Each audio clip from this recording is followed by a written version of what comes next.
Now, there was an article about the sublease market that I think ties into all of this as well. Sure. Toronto neighborhood sees rash of store closures due to unsustainable rent. So basically, three different retailers in the West Queen West area, retail area, Queen, I guess, around Dufferin area here. They have banded together and said, we are all closing together because these rents are crazy. And it's like anything else.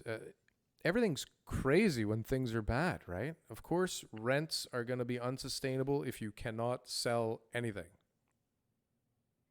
Yeah. Well, the commercial rent assistance program would have been something that they would have been able to try to apply for. So I wonder what all the details is in regards to that.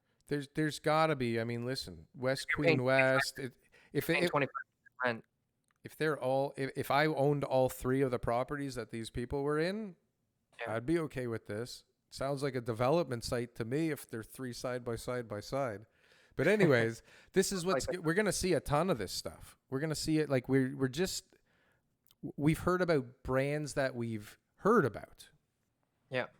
right? But now we're gonna start hearing about the brands that we don't know and all these other little companies that just can't hang on, that they desperately want to, and they've been profitable and they've worked for God knows how many years to get to this point right before the pandemic, which was Yeah. probably booming for them all, Yeah. right? Maybe just starting to make a profit, and we're going to hang on because they're saying this is only going to be a couple of months, and now it's 6 months later and we opened up and nobody wants any of this crap. No. No. Right. Definitely, especially like specific niche type of markets, right? Like if you're selling, for example, travel accessories, right? Like if you've got like a luggage store You're or so, dead. right, something like very, very specific to a Uh, market that is being heavily affected, there is just no hope for you for definitely the rest of 2020. What are you going to do? I have an uncle who used to own a luggage company, actually, funny enough. And I don't know what crisis put them out of business, but like something maybe in 2003 there was the SARS thing that stopped things. But yeah, like if you're in a niche thing, I mean, look, you could be Amazon and you could be making $13 billion in a day because you came up with that idea. Or you could be this little store owner who thought, people want to see my purple hats, and the world agreed we did because we got to spend this money on something. And then, you know what? I like food all of a Uh, sudden, right? Like I like food and I kind of want to keep my landlord happy because Yeah. I like heat, Yeah. right? And there's just no like options. Like when we were talking about the restaurants before, we talked about like a dine-in fee and all that. The stage two, is that okay if I go into that now? The stage two or sorry, stage three in other parts of Ontario, what the restaurants have to do in order to Yeah. be able to open It's up. your show. So they have to maintain social distancing and everything else as well. And if they're But we see, look at all the videos that come out where the places are open and like you got mayors of cities sitting at tables with more than they're supposed to. You have presidents like going in public without their masks. Like it's like they're making the rules and no one's sticking to them. And then there's the well, curves.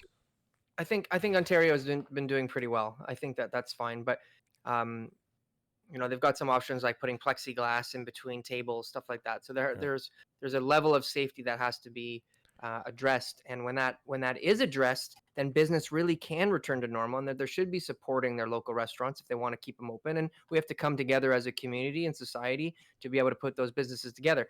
But if I'm not going to go and buy luggage from the luggage guy when I'm not traveling anywhere because I'm going to try to keep him in business. I mean, that's just not the options that I have available. So there's a lot of these specialty businesses, like whatever it is. I'm sure you can come up with some more businesses that are heavily reliant. Let's call it martial arts suppliers, right? Like I've got friends who are doing really well with their martial arts stores because of at-home training and everything like that. But if everyone gets all the equipment they need at home, and over the next 6 months, the gyms aren't opening back up, gyms are closing, people aren't able to go back into the full contact sport world, they won't need that equipment anymore. Then those little small specialty stores are going to be hurting as well, too, right? That it's just something that is sort of a residual, the waterfall effect, like you mentioned, right? So the gyms close, well, then the suppliers or the retail stores close, and then eventually the suppliers aren't able to keep their businesses open or manufacturers, Yeah. right? Yeah. Trickles Yeah. down. And there's a huge line. Like there's a huge network of everything, and where it goes, like there's so many, like the supply chain is crazy. Just if we look at gyms, like Yeah. imagine how many people get put out of work if gyms aren't a thing anymore. Yeah. Yeah. And it's so there's a lot of potential for it, or at least 50% of the gyms. I mean, that's a huge impact, right? Listen, we talk every day in this house about even having somebody in the backyard, and like we see our family, right? But like every person that you get in front of, you don't really know who they've been in front of, and like why take a risk? That's what I say. But I think we're past that at in my circles, and I know everyone's different, so I'm not here to tell what's right or wrong. But we just have a bubble, right? yeah, So right, there's just only so like there's a certain group of people that I am being in close contact with, and it's just we talk about it. It's pretty open, and we say, you know what, these are the only people that we're going to do this with. So you don't go and do it with those people or those people. We just do this all together, and we'll all have a little bit more yeah, protection. yeah. If you And can do that, it's good. if something were to go wrong, at least we could do contact tracing a lot easier Yeah, than if we were all saying, well, I don't really know who I was with yeah. because I don't know that person's name or where, that kind of stuff. That's when you get a little bit reckless and irresponsible. But I'm So nervous to like even order a pizza. yeah, that's you're on one end of the spectrum, I would say. Definitely. I mean, that's nothing new. Anyways, Yeah. that is a whole other topic. So Yeah. we can, well, you know what? Now would be a great time to go over our friend's comment Sure. because we're going to start talking about rents again. So our Yep. one and only commenter, our favorite person on the planet, Brian Jordan. He has a few units here in downtown Toronto. And he's basically saying that, if he types in to, should I just read this whole thing? No, it's really long. But basically, if he searches for people giving away free rent, he comes up with all kinds of searches on realtor.ca. Once he gets into the listings. So he's saying basically that the monthly rents are not so much being affected, but when he gets into it, he sees them offering free rent. And he wants to know what is the best way basically to protect his future rent, because wherever he sets his next contract, because his buildings were done pre 2018, he is stuck with minimal rents per year if he keeps that same tenant, right? Yeah. I gave the option, which was to find somebody who's on a short-term contract or short-term lease or for work or something like So, but that in hold order on to. a sec. Before we start giving our answers, and we are Yeah. going to give our answers, and they will be drastically different, I'm betting. Sure, but that was Okay. last episode what I said, so I Oh, gave sorry. more thought. Yeah, That was okay. more. Yeah, Yeah, so but we're going to talk about all of this, but we're going to talk first about things affecting the rents and some articles here about those rents. So let's get into that. We are seeing articles talking about, of course, how rents are going down again and again and again. So what do we have here? I'm having some technical difficulty on my end. nobody Uh, needs a place downtown. Nobody's going to school. That was a huge market right there. Those foreign students. This is the exact time Huge, they would be huge. leaving their units right now. Right now is when all the inventory in downtown Toronto would be getting swallowed up by people going to school in September. Yeah. So, okay. So we have students that are not even allowed to come here. We Mhm. have Airbnb, where people have done studies on 10 buildings downtown, and like the new amount of inventory that has come online is in like the Yeah, the hundreds difference. of percents over last Sure. year, which 12 to 90 or whatever. Yeah, look, if there's 1% and it yeah, doubles, right? The headline sounds great, but it's only 2%. Yeah. right? But anyways, there is a ton of Airbnbs coming online, whether they're for sale or for rent. It looks like the trend at the moment is that they're putting them onto long-term rentals first. Sure. Um, uh, But think people going to school downtown Toronto who aren't, so 60,000 international students. Well, what about all the other people who live in the Toronto area with their parents, in the GTA with their parents, in Ontario with their parents, and other parts of Canada with their families? They don't need to come here anymore either because it's all online, yeah, right? yeah, So it's like 60,000, it's a low number. We're yeah. talking about a huge six-figure number here as far as lost um, prospective tenants. Plus this crazy number of 400,000 potential evictions coming down the pipe if they open up the floodgates and change that regulation. On top of one, two, three, four, five, six articles talking about how people are fleeing the city for Mhm. bigger, cheaper real estate pastures. Sure. So we have people heading to Niagara, to Brampton, to Mississauga, uh, and then it seems like people are looking to move even further. And so we have all of these kind of little tidal waves coming at the river that's already falling off a cliff. Yeah. Did you see the landlord tenant board changes though? Did you read about that Residential Tenancies Bill Act? 184. So they've got some heavier fines for unlawful evictions. They've got a little bit more mediation. Um, Nothing to protect people from this, though. from what? The pandemic, evictions from the pandemic. Why not?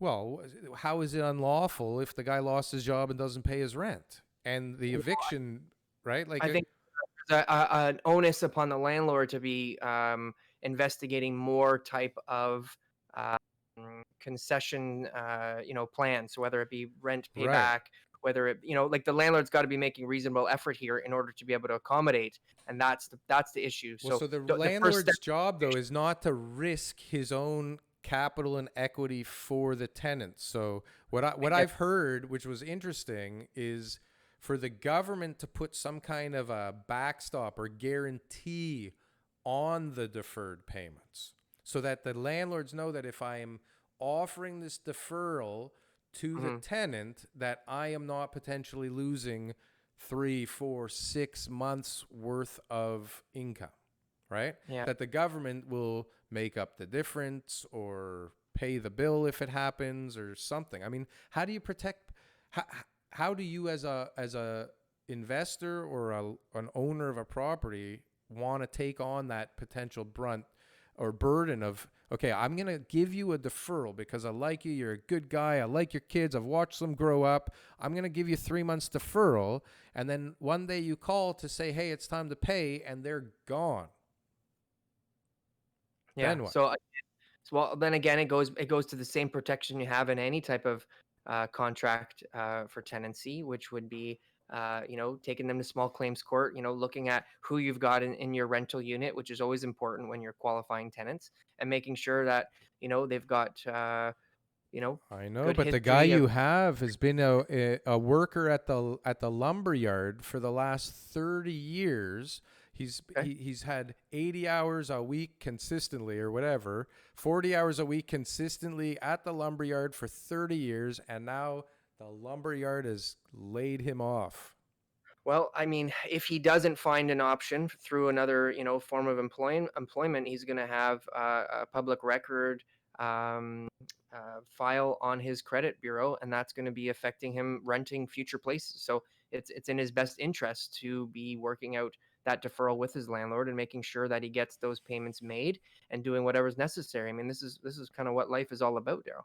No, I get it, but Right? this is also what really happens. I mean, that in theory is great, but what really happens is the tenant disappears overnight because he absolutely has to. And the Right. landlord goes, you know what? It's not worth chasing this guy for 8 grand. I'm going to just move on, and I lost 8 grand. That's what happens probably 95% of the time because you want to go through small claims for 2 years and even find the guy. Like, forget it. Plus, Landlord's responsibility to do that. to do Right? what? To chase the guy after? Hold the contract, absolutely. You Well, can't have yeah, everyone up. after the tenant doesn't, stick to his end of things too, right? Yeah, Yeah. so it's just a whole thing that I don't know why anybody would want to get into.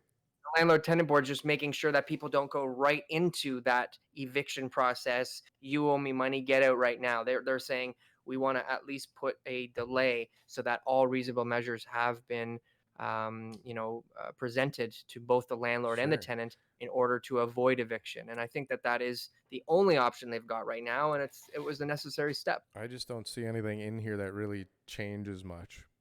Well, I think the threat of a further fine is always something that landlords will fear. And so that they want to make sure that they're acting responsibly. And just like the commercial landlords, it requires residential landlords to step up and do their part and ensure that we don't have mass evictions. Because when that happens, It's bad for it's going to be everybody.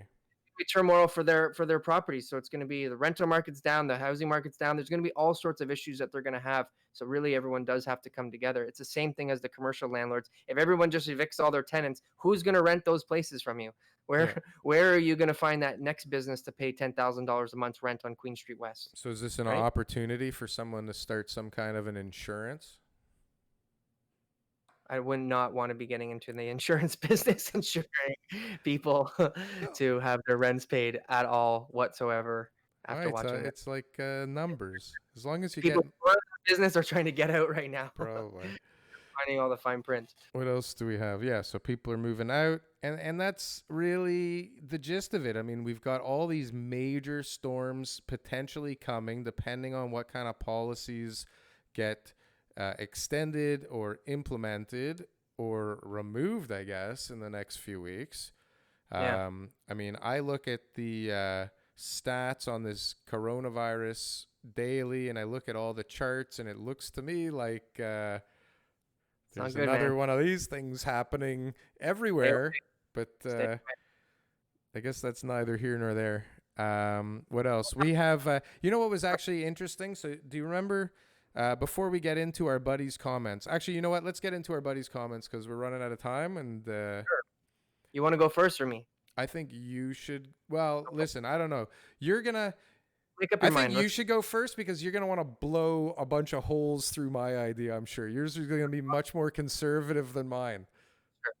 So the last episode I talked about renting to somebody on short term. That's an option too, but I didn't think about it as much as I did since I read your comment. So what I would do and what I've seen evidence of other people doing on the MLS is listed at the lower rental fee. So let's just try to use some round figures here. So if it's a $2,000 a month rental and there's 12 months rent, so you'd be collecting $24,000 a year. You want to give a 2-month discount on the rental, or sorry, 2 month discount on the annual rent. So now you're only going to be collecting $20,000 a year. Okay, so call it 1,800 and change per month. That's what you list your unit at. So you list it at the lower rental fee that is going to be annualized over those 12 months so that it becomes more attractive. It becomes the place that people are going to come in and look at. But in your brokerage remarks, you're going to have very clear language that shows that it's a discounted rate for 1 year. And in the remarks, you're also going to put in their actual rent, $2,000 a month, annualized over 12 months with 2 months free rent equals $1,800 and change, whatever it is. Right. So then now it's pretty clear that you've had the MLS listing. It's not against the rules or policies to have an advertised price. It's like people doing multiple offers saying that they want $699, but really their goal is to get $1 million, right? So you have that lower price, and you're being honest and upfront with everyone, showing them that it's that 1 year. This is what you're going to get, and so on the Ontario Standard Lease form, that's what your rental amount is going to be. It's going to be $2,000, and in Section G, they have it's called rent discounts. They give you options on how to administer the rent discounts, and these are the options. So you can do it in one of the three ways. So you can have a rent-free period of up to 3 months within any 12-month period. So you can just have no rent being collected whatsoever for like July and August or whatever it is in the middle of the rental period. You can have a discount of up to 1 month's rent spread evenly over 8 months. So you can take 1 month's rent if that's all the discount is, spread it evenly over up to 8 months, or over 8 months, sorry, or a discount of up to 2 months rent with up to 1 month's rent spread evenly over the first 7 months and up to 1 month's rent discounted in one of the last 5 months. So this is actually Where does this list come from? this Where are is these on three options? this is on the Ontario Standard Lease. So this is from the Okay. Residential Tenants Act. This is the only way you're Does allowed to do it. those are the only three legal ways that you can give a deferment of rent? Uh, it can be up to 2% of the lawful rent. That's what it says here. So you can have up to 2% of the lawful rent. Um, or they can also offer the three options that I read too. And it says that these types of discounts must be to agreed in writing. So you can have an addendum to the Ontario Standard Lease that says, again, we're $2,000 a month, but in December and January you don't have to pay me any rent, and that would be part of the lease agreement. So then those checks or that form of payment would not be issued for December and January, or it's right on the Ontario Standard Lease. When you look at it, you can divide it up in one of those other ways. So the 2 months would be over several different months, or 1 month over 7 months, and then the other month over 5 months spread out evenly. Wonderful. So that solves the problem. We get people to come into the unit. We have an attractive rent. There's a 2 months discount. It's already built into the MLS listing. It shows full disclosure what that is Transparency. for. Yeah. You attract people because they're looking for cheap rent over the next 12 months. Most people's foresight is, I'm only going to be here for 12 months. That's why we have a 1-year lease system. So they're probably going to be thinking, that's great, I'm getting the discount. If they decide to stay, it's going to be in writing that that rental is $2,000 a month, and that's what they've been paying each and every month. Yeah. So it will just continue, and there'll actually be a rent increase after the 12 months at whatever the prescribed rate is for the next year. So There you that go. is such a great idea. Let's hear yours. You just heard it. Yeah. So Okay. now I didn't know about these three options. So I took it a little bit further than that, but that was the root of it. I mean, I pictured Lease Busters. You ever go on Lease Busters before? Yeah. You go, you look at a listing, you go, oh my God, I can afford this car. Look at the effective price here. This is amazing. And then you go into the listing and they add HST and they say, that's after the $5,000 rebate we give you or whatever, but your real price per month is this. And that's exactly what you need to do here. Now, the fact that the two of us, 100% of us on this show came up with this idea means you better do it fast, because we're no geniuses here. Certainly not that far ahead of the rest of the market. Everybody will be doing this. So I've already seen it on the MLS. Sure. The worst way that I'm seeing it on the MLS, to me, again, without the transparency. is just saying, like, so we want $2,000 because last year my neighbor got $2,000 and I think that that's the rent that I should be getting, or whatever it is. And then in the comments, we'll give you 2 months rent free and all that kind of stuff too. People they still hear the number 2,000. And when they hear that other guy, people aren't great at math. When they hear that other guy's offering 1,800, they're going to go and see his unit instead. They're not even going to look at yours, whether there's rent free or not. They're just going to hear 1,800. That's cheaper. That's the psychology of the tenant. They're going to go into that unit. Yeah. Yeah. But okay. So now what I did to take it a step further, which I think is okay, you just threw me for a little bit of a loop there with your 3 rules, which I don't think are the only way that you can do this, but Ontario Standard Lease says. So yeah. I have to. Well, I mean, I don't think you have to. Yeah, I guess you have to use that now. You have to use that. So, okay, so this might not work, but I think it still does work. But hear me out. Blow the holes in it, because this is why. Listen, we need something different because we just came up with the same thing we've already seen on an MLS listing, both of us. So we need something a little different. So I thought of things like, can we not pay for their internet and cell phones and maybe give them prepaid Visa cards to pay for food? Like things that we can actually write off as business expenses in the business, as well as these are things that these people are going to have to spend money on regardless.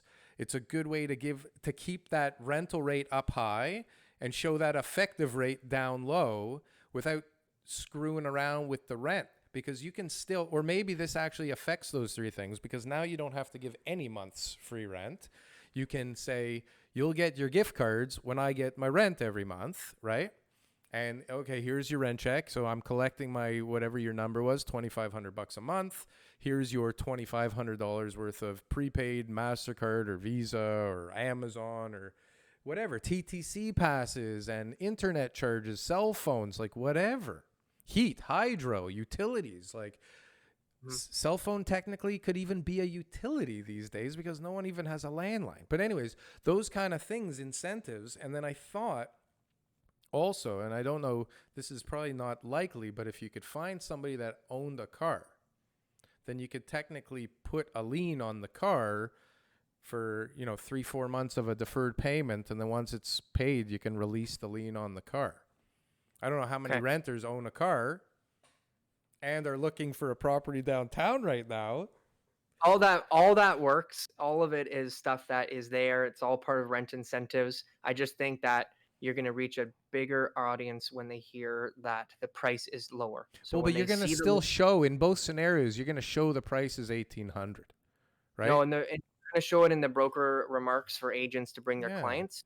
The bottom line is that the tenants on Realtor.ca are going to see the lower price. Sure. And then look, all you have to do is put an Excel spreadsheet that just shows like, here's the price, here's what we're going to pay for you every month, here's the effective price, and it matches the number at the top of the listing, right? And we're going to do this for 4 months. But is that legal the way I'm saying to do it? I think it is. Which one? Like to give them all those incentives rather than free rent. Yeah, absolutely. Yeah, Absolutely. so I mean, that's the way I would go. And I'd throw in a free flat TVs screen TV or something, or you get a new sofa, we'll pay for it. the thing is, the people who already have a sofa are not going to see value. People who already have a TV aren't going to see value. People who Whatever don't it need is. aren't going to see value. People who don't have free cell phones because of their work won't see the value. Everybody's going to see the value in Moving, like how about moving, like the moving company? stuff and live on a cushion. They're Right. not going to see the value. So the lower price just means that you're reaching a larger pool of potential tenants, and Sure. that to me the best way to go. And again, I saw some success with it on the MLS before I said before I made these comments today, and that's what I would do if I were trying to get a step ahead of all the other landlords, because that's who you're competing with. You're competing with the landlords in your building, and you need to be doing something different. Quickly. Yes, and luckily for our friend, our commenter, he's not over leveraged. He's in a good He's in a position, good and so his spot. main thing is how does he sort of delay the process of finding another long-term tenant, and in order to be able to ensure that he doesn't, fall victim to this void of tenants right now, and that could cause him long-term, sort of illness with his financial investments here, and that's what you want to make sure you don't do, is because signing a lease, yes, in a property like his, and committing to somebody who wants to end up being there for 8 years at only a 2% per year rental increase at the new lower rates that are being offered right now could cost you tens of thousands of dollars over the next seven, However 8 years, long, whatever, yeah. however long they stay. Yeah. So So there you go, sir. That is the Toronto Real Estate Show's advice for you. Take it for whatever it's worth. But and we more questions, more comments from you or any other of the viewers. If you got information, if you need info, if please. you got questions, if we don't know the answer, we'll make sure we look into it a little bit deeper to give you the right advice. So Yeah, that's or what it's. pretend. Well, we'll give you the best advices that we can come up with. That's for sure. Absolutely. So please comment below, subscribe, like, hit the bell, do all those things. We You know how to do it. appreciate everybody, all 24 of you that are subscribed currently, minus you, me, and our families. So all 5 of you that have actually subscribed, we appreciate all of you. Yeah, and anybody tuning in right now to this episode in the future, who's just looking back and watching our old content, because we're planning on doing this for a long time. Yeah. Welcome to the show. Hello. So I wanted to talk about one last thing for 2 minutes because it was really, I really enjoyed it actually. It's another podcaster, YouTuber, content creator from Toronto. He put up Yep. a 5-6 minute video. His channel's called Condo Wong, I think. Yeah. Well, we've looked at him already. We've looked at him, yeah, but he put up a video of basically his experience over the last couple of weeks in the market and what he's actually seeing, because what he normally does is focus on what's actually happening, like the stats and the articles that have come out. Sure. which actually are not the same as what is happening in the front lines of real estate, right? And we saw that even in the first couple episodes with what you were seeing out there versus what we were kind of seeing in the news, right? Uh, so what he basically was saying that from the rental perspective is that at the beginning of the pandemic in March and April, he lost 3 tenants in 3 of his condos downtown, east and west side. And what he had to do, and then all of a sudden, end of June, he got 10 offers on one day for a bunch of his properties, right? So he had 3 properties he was talking about. 2 of them he was empty for a couple of months, and then he rented them for 10% less than what they were rented for before. And one Yep. of them he rented for just shy of 2% less than he rented for before. And he was like, I am happy with this. We're in the middle of a pandemic. Prices have gone up, 6, 7, 10, 13% year over year the last couple of years. He says, I think this is reasonable, right? Yep. And now I don't know. I mean, if you're sitting there with all cash in these things, then you can maybe think things are a little more reasonable than others. But like our friend here, he's sitting at 30% LTV. I mean, he should be able to absorb a little bit of a hit. Yeah, and it's exactly. So as long as you didn't base your numbers off of, the acquisition a year ago, you know what I mean? Like that's really the people who will be affected is someone who's just got into the market, who based it on the rental increases, who had all this type of, forecasting built in, and all the things that every single real estate investor in the world will tell you is a dangerous system to implement, right? Like Yeah, you have to be always as conservative as possible when you're sure, looking at estate investing, and always prepare for the rainy day. Those are the sure. guys who make it. Those are the guys who stay long term, who will become, they'll weather the storm. And the guys who, buy into all the hoopla are the guys who end up washing up on the curbside, right? So shout Yeah. out to Kondo Wong. Absolutely, that's a great. It was a great video. I really enjoyed it. I thought it was really, but he also, and then he talked about development also, how in March, April, May, like there was no launches at all. Nobody was selling anything. And then all of a sudden in one week, we have 3 launches, which he said it, I'm positive. I don't remember ever seeing 3 new downtown launches in the same week ever. Sure. And it looks like at least the one in the heart of downtown on Church Street, like I saw something that said it was 70% sold after a week, which is really strong. Investors right now, without us going into it, because we're at the end of our show, but investors right now are all forecasting a seller's market 3 to 4 years from now, right? Because there's going to be a shortage in supply because of the pandemic, and so that's going to create a stronger seller's market when these condos are going to be built. So We're already again, there. We're just on pause. We're already way short, guys are still thinking right now it's a for great time to get sure. it. It's obviously their own perspective. But thanks, Daryl. Thanks for doing this again, and always being such a great host and editor, and you're the man who makes it work. So it's Thank great. you, TK, for being the smart sounding, balanced one in our duo here. There you go. And You always can be showing up Sunday morning for filming. there. You go. Even though today's Saturday. Cool. I'll see All you right, buddy. later. I'll talk to you soon. Okay, bye.